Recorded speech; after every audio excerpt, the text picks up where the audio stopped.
Okay. Good afternoon. Welcome to Talking Smart, conversation with colleagues in education and philosophy from around the world. My guest today is Peter Shea. Dr. Peter Shea is an American philosopher and educator, best known for his long-standing work in philosophy for children, public philosophy, and more reflections through lived experience. Peter Shea earned his PhD in philosophy from the University of Minnesota. He has taught in a number of colleges and universities in around the United States since 1970. He is interested in logic as a key element of thinking in both children and adults. He's been involved in several grant projects bringing philosophy to elementary school, including a 9-year project in one of the poorest school districts in St. Paul, Minnesota. He created the Bat of Minerva, a regional cable television program of video life history interviews produced in cooperation with the Institute for Advanced Studies at the University of Minnesota. He is a searcher for truth, meaning making, values, and a believer in giving away philosophy. Peter is, along with many of the other people that I've talked to on talking smart conversations with colleagues in education and philosophy from the around world, Peter is also a public intellectual. Thank you, Peter. Good afternoon again. Good afternoon. So, if you don't mind, I would your interviews, among other things, have fascinated me. And I always try to figure out. I guess I've done these programs by kind of picking people that I've had some kind of educational engagement with. But I think you have approached people perhaps sometimes that you didn't even know. Could you tell me a little bit about how you decided on the people that you chose? What kind of criteria did you have? At the beginning, they couldn't run away fast enough or didn't have the rhetorical skills to prevent an interview. I mean, I had to do one a week. So I'd be at a party. One of my favorite interviews was with a woman from Iceland who, as the party progressed, started telling stories about elves. And so I asked if I could get the elf stories for the bat. If you had an office next to me in one of my many short-term appointments, I got you. If you were a relative or a friend of a friend, um, you were fair game. I'm not an extroverted person, but maybe that made me bolder because I wasn't reading anybody's signals. So we did a bunch of that. Once I hooked up with the Institute for Advanced Study, which was like the last 9 or 10 years of, about 25 that I did the thing, then they would invite me to do interviews with people who were brought in their sort of extremely well-funded uh, research project. So it became part of the package that they do a piece with me. That had the consequence that I'd walk into the room and someone would say, well, I'd say, well, what do you do? And the person would say, well, I'm probably the foremost Haydn expert in Canada. And I knew about Canada that it was basically north, and I knew about Haydn that he'd had a thing with a clock. And so you do this, but it had that wonderful accidental quality about it. Um, you know, at the same time, I I landed in some pretty interesting places. I landed in various colleges. I landed in uh, educational contexts in public schools, and I just grabbed somebody wherever I could. And after a while, people began sending folks to me. I think this would be a good interview for you. Oh, yes. Okay. Well, that's very fascinating. Uh, yeah. Just as a little aside, since I mean, well, like I said, I probably of the 30 or so interviews that I've done, I would say probably close to 15 have been connected somehow with philosophy for children. And other times, I have some former students, a couple of colleagues, and of all of those, I think I had sort of three people maybe that sort of turned me down for a variety of reasons. And I never asked. I never wanted to know why they did because that's none of my business. But anyway, we're, we're kind of, and I haven't had anybody beg me to interview them. But anyway, uh, so to get to the substance of stuff, I really wanted to think about some of the stuff that we had a little conversation about last last Friday, actually about this time. And one of the uh, one of the things that we talked about um, was the whole idea about how there's this give and take between bringing people, helping people develop better ways of thinking that are that make you and the person you're working with more compatible. And the other thing too is people who are sort of talking over your head of bringing them down so that they can talk in everyday language. And so maybe the whole creating of language and how you create a common language, maybe that's an interesting place to start even. How do you go about creating a common language between you and the people that you have interviewed? Hmm.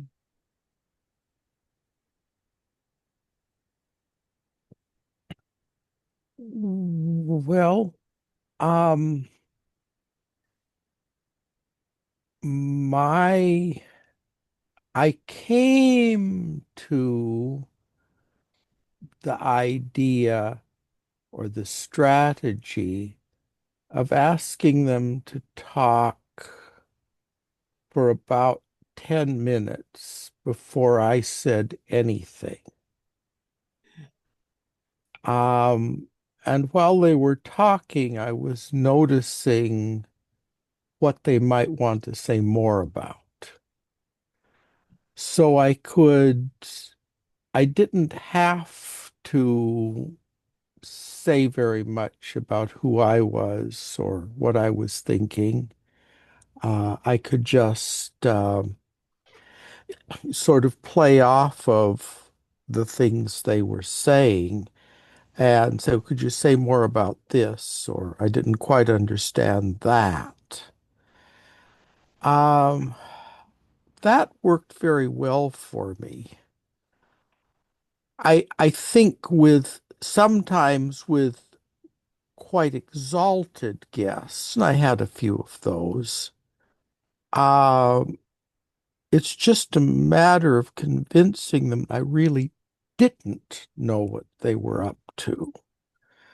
And then they would sometimes, in quite delightful ways, uh, you know, attempt to initiate me into their way of thinking, and I could then, think along with that. Uh, as long as they thought that I was in some way sophisticated, it wouldn't work. And I could always use the ploy that, well, my viewers are the average run of cable TV viewers at midnight, because that was when my show ran. Uh-huh. So they aren't necessarily particularly educated, and it is midnight, so we're going to have to, not assume things. And that way didn't have to say, well, I don't know anything about what you're talking about. I could just say, well, I might know a little bit about what you're talking about, but my viewers probably don't. So let's take this really, really slow and easy. It became a little difficult when somewhere midway through the interview, I realized I did know a bunch about what they were talking about, that they were working on something that was just another way of naming something I'd thought about for a really long time. And then occasionally I would sort of emerge and ask something a good deal more sophisticated than they expected. Or at least that's what I thought. Then on the other hand, sometimes I got it wrong. I remember a tremendously embarrassing interview once where I mislocated New Zealand by about 2,500 miles. Indicated that I thought it was much closer to Australia than it really was, and that's not something New Zealanders really like to hear. So I have done, my own ignorance would I tried to conceal my ignorance and make it clear that they were dealing with somebody uh, friendly and not necessarily terribly dumb, but of a different world. And of course, philosophy is a different world than everybody's. They don't know, nobody knows who that is, so you can kind of, you can kind of get away with it. Um, but yeah, no, that's basically how I tried to get a common language established. Yes. Now, how about let's look at the other end when we are talking about children and young adults who um, I found, for example, have a lot of really good ideas. Um, but the way they express those ideas is, as you would expect, that a 7, 8 year old or a young teenager or even maybe a young adult would express them. They express them in their own language, in their own, from their own perspective. And I think some of the conversations that I've had, particularly with young people, um, they don't have a background to talk philosophically, even though their ideas are philosophical. So how do you help them to shape their own thinking so that it becomes richer? Let's put it that way. Well, there's a whole way of thinking I learned from Carol Bly that I basically you hardly ever go wrong by repeating it back to them. Mhm. That when people hear, it's a little bit like what earphones do. When you hear yourself, it changes it. And hearing it back and as close to the words you used as possible will sometimes give you a way of getting distance from it and then thinking about the thing you said. Um, and depending on the person you're working with, you can sometimes repeat it back a little differently than they said it. You can push the point a little bit. Um, and so that then at a certain point they'll balk and say, no, that's not what I meant. But you begin to get the shape of their idea. I did a fair amount of that with kids, with students generally. Um, um, some non-dumb variation of sounds to me like what you're saying is blank. Is that right? Um, it's hard to lose doing that. Um, I also I'm pretty good with examples.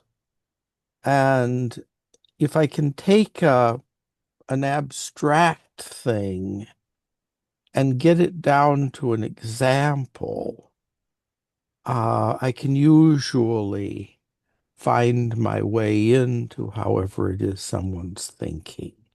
So I do that a lot. Well, let me just, you mentioned a woman by the name of Bly, is that correct? Yeah. And so I don't know anything about her, I'm sorry to say. Well, Tell me a little bit about her and her impact on some of what you were saying. yeah. Carol Bly was the ex-wife of Robert Bly, who's more famous, was a teacher and a short story writer, novelist, essayist in Minnesota. Um, she was a kind of frightening person. She was very concerned that people be better than they were. And you generally felt when you talked to her that she was kind of wanting you to be better than you were. Um, so I initially had some disputes with her about some matters where we had common projects. And then I had been teaching a business ethics course, and I said, my students need a particular sort of text, one that takes account of the fact that they are in this sort of middle position of carrying out orders that they may not agree with and that may in fact be doing them very serious sort of harm. Um, and she'd written some stuff that made me think maybe she'd be the person to write this. So I went to her and said this, and she said, "Well, that's funny because that's sort of the book I'm writing." And it became a thing called Changing the Bully Who Rules the World, which is an attempt to turn ordinary conversation into something like therapy, especially when you're dealing with people who are seriously disordered. And so she's bringing together some short stories where people do this kind of conversation with a discussion of the therapeutic tricks that people use to help people out of limiting and perhaps dangerous ways of thinking. And I found those tricks just extraordinarily helpful, and they seem to me to be, the first things to teach in ethics. And so I integrated them into my teaching whenever I could when I was teaching ethics, um, and did what I could to keep her book in print.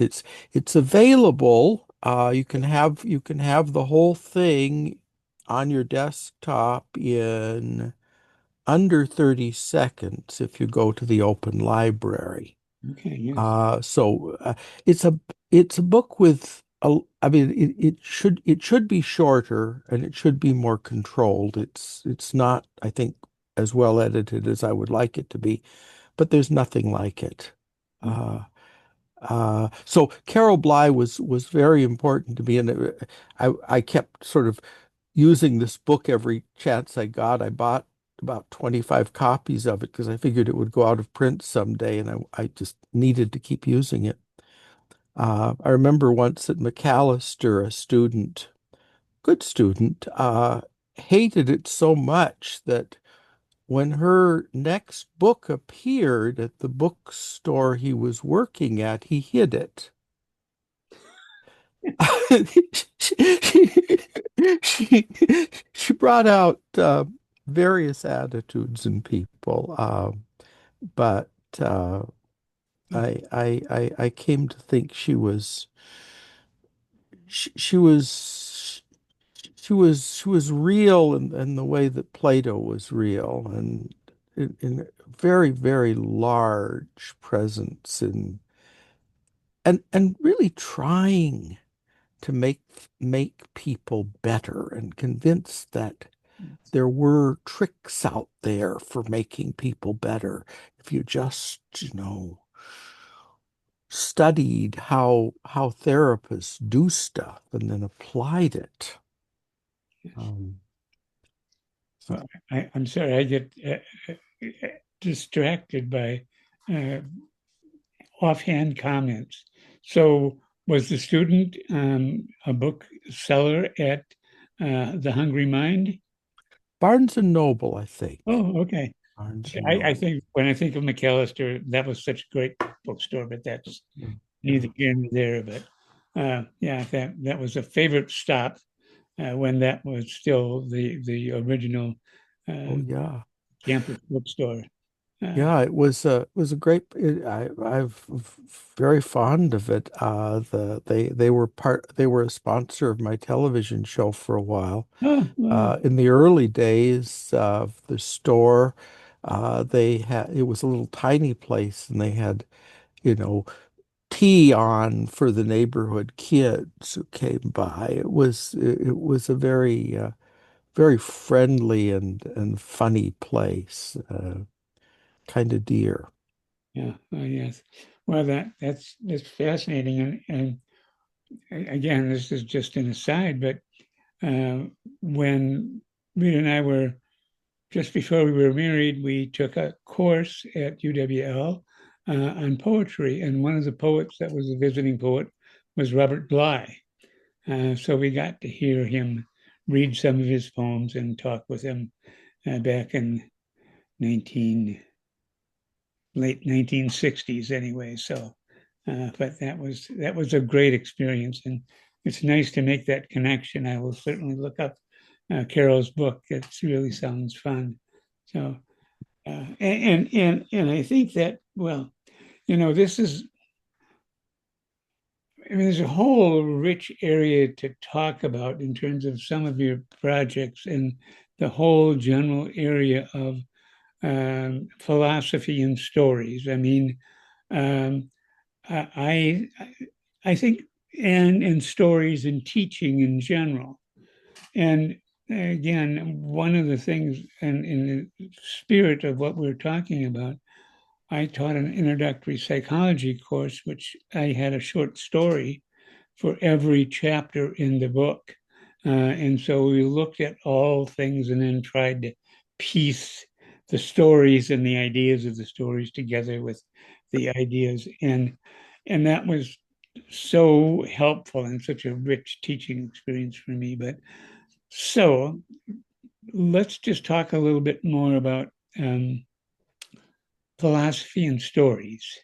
Why is it that stories are so almost essential to any good philosophical discussion? Ah. Well, I think there are two different reasons. They're quite different. One is that a discussion or any common activity depends upon people rather liking each other. Yeah, And people are just so much better in the past than they are in the present. Ask someone for their opinion on almost anything, and you're going to end up at least mildly disliking them, even if you agree. But ask them about their first dog, and you'll end up liking them. It's just magic. So unless I can get people to tell stories. I have no particular hope that they'll ever turn into a community I want anything to do with, that they'll care about each other's growth or each other's enlightenment or anything. Um, and it won't be any fun. Right, right. So I have to ask for stories for that reason. When I was asking people to write, I discovered that what they thought philosophic writing was pretty close to unbearable when they actually did it. Mine certainly was when I started out. The only way to get through 30 papers, to say nothing of 80, was if I said, you have to have a story. Because I could stand the stories. And even if I hated the points they made, I enjoyed the story and I could go from there. So that was important. So that's whole one side of the issue. The other side of the thing is that I'm convinced that a whole lot of our thinking about how we want to be in the world is a matter of positioning ourselves between people we know about or among people we know about because they have actually succeeded in being in the world. I mean, I think, how am I going to be as a professor? Well, I've never been one. And, there's no way of building it up from, foundational blocks, so to speak. But, well, who are the people I knew who were professors and what did they do? And which ones did I like best? And which ones could I actually have some hope of being like? In the same way for husbands, in the same way for sons, in the same way for Boy Scout leaders. It's the same deal. Um, so our actual moral thinking is a whole lot about reflecting on the stories of the people who've succeeded in some way to some extent or failed. That's also possible. And Mhm. then, well, trying to kind of aim that way. Um, I mean, when I taught business ethics, I mean, they kept asking me to do things I was incompetent to do, but since they paid, I certainly wasn't going to turn them down. And so I was teaching very sophisticated business people were coming back because somebody said they needed a BA in order to be vice president of Opus Manufacturing. And so they came and they did their BA, but it wasn't, they didn't need it for their job, but they were very, very sophisticated about what they were doing. And I realized, I didn't have anything to offer for them. I could direct traffic, but they occasionally had quite a lot to offer each other. And so when they talked and they said what they were running into, then the other ones of them listened. And that made them think of things they wanted to say, and stuff went very well. So after a while, and this was really how I got into video, was I realized that what I really wanted to do was to bring back the students who had had good stories from last year, to tell those stories again this year, but I couldn't because, Minnesota, snow, things like that. You just can't get people to come back. And so I thought, well, if I get them on tape and I play the tape, then people will have those stories and then we can talk about them. And then I don't have to invent a way of thinking about business out of my own intestines, so to speak. I mean, and the texts were in some important ways worse than useless. But and so stories became important that way too.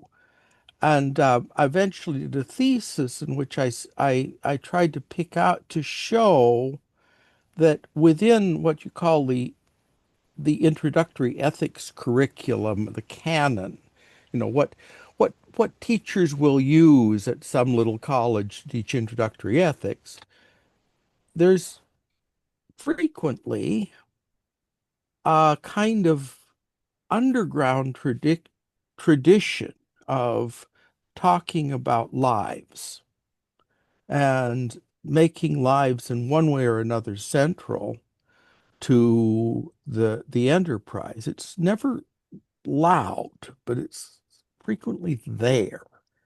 And so I thought, and so I was trying to say, this is something we can do and still be kosher and still be the kind of thing we can defend to our chairs.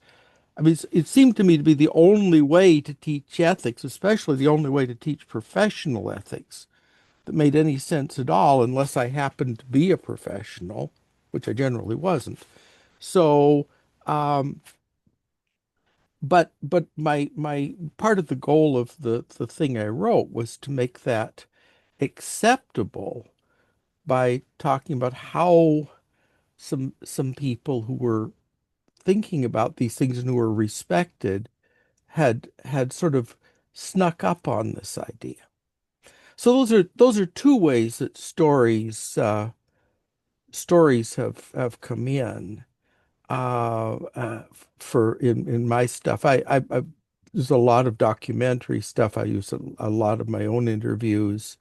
In fact, I think I mainly was thinking about the interviewing project at one point as just providing me with the material I needed for the classes I was teaching.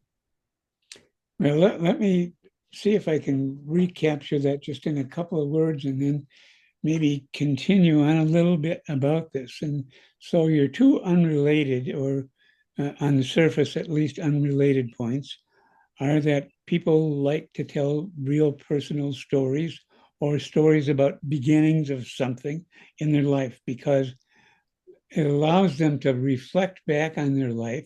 So the story, if I'm getting this correctly, about why the story about what was it like when you had your first dog, what was getting your first dog like, is not about the dog at all, but it's about placing them in a historical context that was at the time new and fresh to them so that they could talk about it in a I don't know, almost innocent kind of way without their history is a way of presenting things in an ahistorical way, in a strange kind of way, because it brings them back to the moment in an interesting way.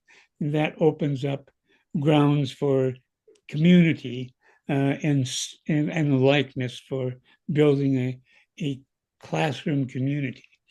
And then the second one is that people have rich experiences in the professions that they're involved in. And if they are able to talk about any of those professional experiences in a kind of here's a trick or an idea that I learned, or here's a problem that I had, that opens up for the rest of the people in that field or profession to talk about what they know, and you begin again to build a conversational arena for things to happen in. Is that a reasonable? Yeah, just one difference and that is, it isn't so much that people say, "Well, I have found this trick." Sometimes they do, but they're so very much themselves Yes. that people get the sense, well, I'm not that person, I'm not that good, or I'm not that bad, or I wouldn't, you know, people begin to locate themselves vis-a-vis the whole attitude that's being expressed. And that is helpful for people. It's more that than any particular message that somebody gives, I think. Although I've had some splendid messages given along the way. Um, so that's the only qualification. Otherwise, I think you've got it just right. Um, yeah, I think you've got it right. Okay, well, then that leads me to two other issues related to that, and if I can remember them now. Uh, Let me think. I'm gonna do the second one first, and maybe that'll stimulate the first one. But one of the things that I've found is that it's tough to get to know the people that you read. I mean, I read a lot of psychology, particularly stuff about psychology of mind, etc. And there are not a lot of personal stories in there, or anybody else. Philosophers, political science, history. I like to read all of that stuff. But one of the things that I found helpful, if they haven't written an interesting autobiography, which seldom people do, um, is I look at the preface of the book, and they will say, well, you know, I have to thank Peter Shea for reading this chapter of my book, and John Blow for pointing me in this direction. And all of a sudden, and maybe just a 3 or 4 page essay at the beginning of the book, one finds out that these are real people who are connected with other real people, and you see something of their life before you, and they become, as you said, situated in their own history. Now, so and I don't know where I wanted to, but maybe that's a part of the question is how do we, as teachers, how do we find those stories of people we only know as our teachers through books when they don't tell us much about themselves in their own writing? And like I said, I'll stop there and see if you can struggle with that question for a bit. Well, I wish that I had had that perspective when I started teaching. I wish I had had it for most of the time I was teaching, because now it is very important to me. And now, even when I read a piece in the New York Times, if this is all interesting, I want to know who wrote it. You too. And always that expands to an understanding of who all is in that person's world. And if you keep doing it, you begin to get a sense that pretty much everybody who's done anything in literature has some connection to Amherst, Massachusetts. It's really quite astonishing. And that half the people who are doing anything interesting went to the field school in New York. And sort of you get this sense of where things came from. And I'm just at the beginning of being able to do that, but I didn't ever do it. I didn't do it except for Plato. I did it pretty well for Plato, I think. I really did try to make him a person. Mm. Um, but by and large, I didn't have the brain to realize that I had to do that for Hume and for Berkeley and for Descartes and for Kant and for basically anybody who's sort of forbidding. I needed to to start with the personal and then ease in. It's a professional problem in philosophy, that people think you can take these texts as if you had kind of found them in the street without an attribution and then just go at them. And of course, you learn things that way, but um, you've got to befriend a text. It's like learning a language. Sure, you can memorize the words, but they'll go out of your ear, go out the other ear quite quickly. You've got to kind of make friends with a word and see it in different contexts, and eventually it feels right in your mouth. Well, you've got to kind of make friends with Kant and think a little bit about, what it was like to grow up in that sort of religious atmosphere and all these sorts of things. Um, so I didn't do enough of that. Um, and I think I became most conscious that it was valuable and important about the time I stopped teaching. Um, but it's been very helpful. I mean, occasionally I, I actually know people who write things.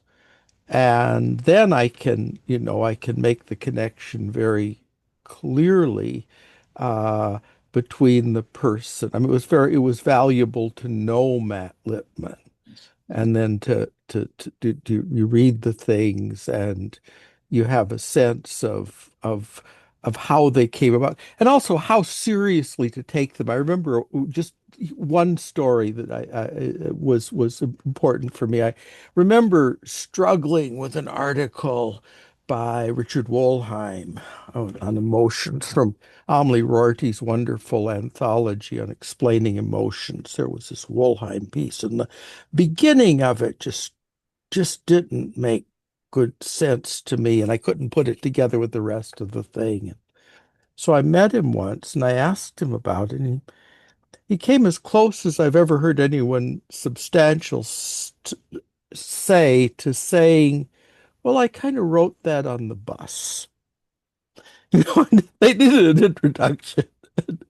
Yeah. I remember once I got to take Arthur Danto to lunch, and he'd given a paper which I thought was just trivial. I mean, it was like, why does somebody say something that uninteresting in public?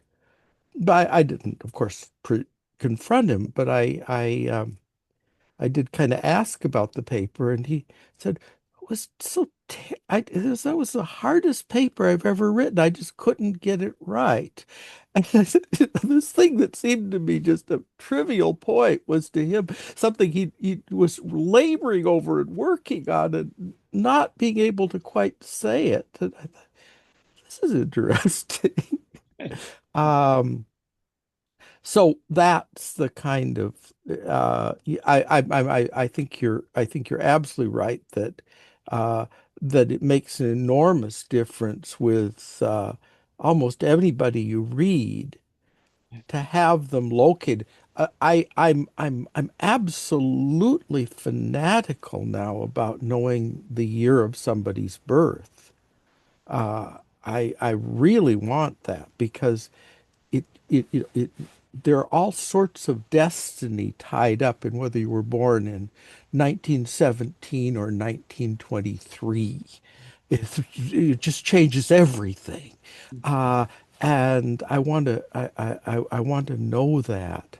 Um, so what you're talking about is very true, and I wish I'd known it a lot earlier than I came to it. Yes, well, I was fortunate enough. One of the things that got me thinking about some of these things is I was fortunate enough to teach a intellectual, well, a I taught a course called my mind is gone. I can't even remember the course, but basically a history of psychology. And so what I had to do was I had to find out about all of these things, about who these people were, just to be able to talk about them in any kind of reasonable way. And I realized part of what got me into philosophy for children was because what I did for my undergraduate and graduate work mostly was kind of figure out how to do a history major focusing primarily on American and European intellectual history. And so I mean I was ready for that, although I didn't do those deeper dives until I started reading more seriously and then realizing that I can't understand Camus unless I understand Sartre and Beauvoir and what all that has to do with Lacan in the middle of 1968. And all of a sudden, you got yourself a whole interconnection of things that start to make sense together, um, or are very confusing together. But you have a richer picture of it anyway. So, well, wow. This has been really fascinating for me. I think this I, I'm just pleased with this exploration of, I mean, of autobiography as source of ideas, and I don't know if that's well stated, but I think you have a sense of what I'm talking about. So and we're closing on close to an hour, and I suppose we should wrap it up a little bit.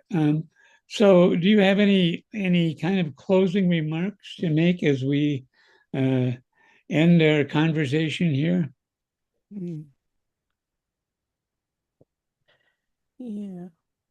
Well, as sometimes happens, I'm thinking back on my old friend Carolyn, who's a colleague of yours in a certain way in psychology, Yes, and I'm just imagining that her papers are about as tiresome as anything one could read.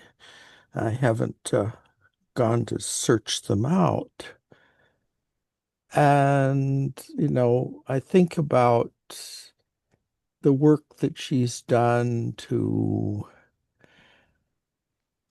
kind of f f make decent lives for kids with Williams syndrome and to be genuinely useful to the families in navigating this bizarre, very selective kind of disability. Um, and just the whole attitude that she brings to her graduate students, who just, are just very grateful for her help but for the kind of, the cookies, it's that kind of thing. Uh, and I mean, sometimes the secret is the secret of who this person is very much bigger than the paper. And sometimes they're just jerks. I mean, I've known those too. But it's where the gold is with respect to somebody, to a particular direction. It's not like obvious that you'll get it out of the things the person wrote. My mentor, the guy who really helped me the most in thinking about teaching, is quite famous for a bunch of papers in philosophy of language, which I frankly am not up to. Uh, but um, but it's important to know that that wasn't what he did for the last 30 years of his life. He's still alive, but I mean, for the last 30 years of his career, he without actually abandoning that, keeping some of the impulses from this very technical stuff, he turned to just a very different way of going at things. And to some extent, the story is the content, and the things people leave behind, the papers and so forth, are like they're just clues to what's really going on. Sometimes they're actually, I mean, I remember the paper that the person I worked with at the university wrote, the one that kind of made her career. But I knew that it was more or less written under duress in order to get tenure. I mean, it was like, or in order to get promoted. It was like this was not where her heart was. And it's important to know that, because otherwise you think this person is really interested in something obscenely boring. So anyway, I think it's just some of what I mean, to the extent I've had the privilege of actually meeting a few people who were productive, and who have a legacy and a public record. It's interesting to know, to what extent that metaphor of, the tip of the iceberg really does apply. Yeah. Mhm. So that might be a plausible place to close that point. The only thing I will add is just thank you very, very much, Peter. This was just very enjoyable conversation. So Yeah, thank you very much. likewise, likewise. I love questions that make me think. Because I don't know what I think until somebody asks, and then it's exactly what they ask that makes me think. So, thanks lots, and good luck with the further adventures of this podcast. Thank you. Take care. I will